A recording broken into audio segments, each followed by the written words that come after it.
Hello and welcome back to the Coder's Rocket.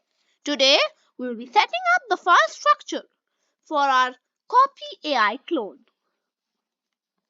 So let's get started. First, what we're going to do is we're going to create a folder named copy.ai, and then in the using Gemini folder we had done in the last episode, we are going to copy it.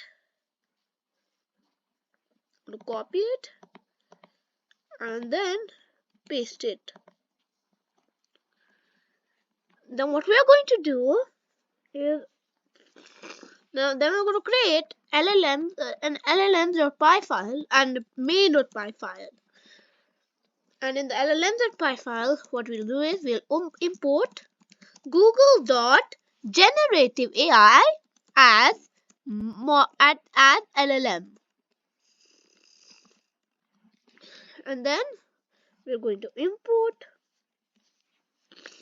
.env as dot. And then in the main.py file, we're going to import streamlit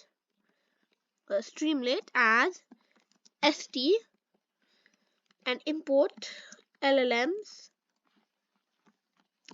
And also, I forgot to do it, we're supposed to import OS as well, the OS module in Python. And that's pretty much it for today. We set up all the file structure, imported all our modules. So until next time, bye.